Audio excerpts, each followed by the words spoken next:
If you're interested in embedding a Twitter feed into your Niihka course, the first thing you're going to want to do is to log into your Twitter account if you already have one.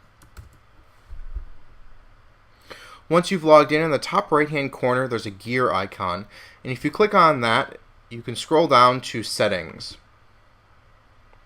Inside of Settings on the left hand side there are a series of subcategories. The last one is Widgets, and that's the one you're going to want to click on. This page shows you any widgets that you have already created, if you have any. At the top right hand corner of this page there's a Create New button that you're going to click in order to create a new widget. There are three primary categories of widgets that you can create. The first is a user timeline, and this shows all posts from a single user.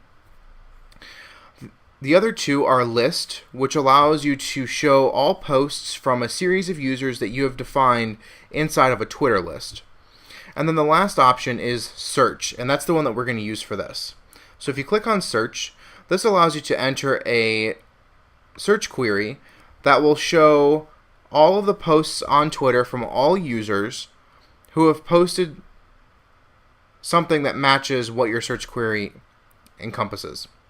So for the sake of this, I'm going to use a hashtag MiamiOH. And when you click off of the search query, you'll notice that the preview on the right hand side updates to show you what could appear if you were to use this actual search query. Sometimes you may have a course hashtag, and in this case I might do IMS 201 MiamiOH if I wanted all of my students to post using this hashtag.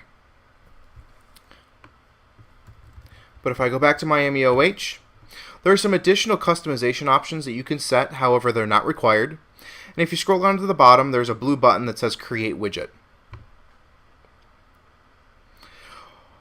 Once the widget has been created, you'll get a confirmation at the top of the screen, and underneath the preview on the right hand side you'll notice a little text box that has some code highlighted.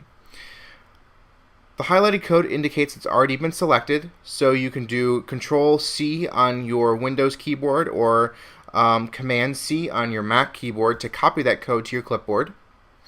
And now we're going to go into your Niihka site and access the Resources tool from the left-hand side. In the Resources tool, you'll see a button that says Add, sort of in the middle of the screen. When you click on that, one of the options is to create an HTML page. Once you select that, the page will load and you'll get a text box. If you had some regular text that you wanted to type in there, maybe hello world, you could type in welcome to our course. You can type in whatever you wanted here and Niihka would convert this to an HTML page. However, since we already have the code from Twitter, the top left hand corner is a source button. We can click on that and you'll notice that when you do, all of the other formatting options are grayed out. But in this text box we can paste the code that we just copied from Twitter, and then if you scroll down there's a continue button, and then the name of this document, I'm just going to call it Twitter feed. Doesn't really matter what you call it. And then scroll down to the bottom and click finish. Once the page reloads, you'll see that you have an HTML page now in your Resources tool that's called Twitter feed, or whatever you decided to call it. If you click on the Actions button next to that name, you can click on Edit Details, and if you scroll down there's a box next to web address and in parentheses URL. The link that is inside this box is what we're going to copy, and we're going to paste this on the home page of your Niihka site, so that when students first enter your Niihka site, the embedded Twitter feed is what they see. So I've highlighted the URL and I'm copying it. And then if you go back to the home screen,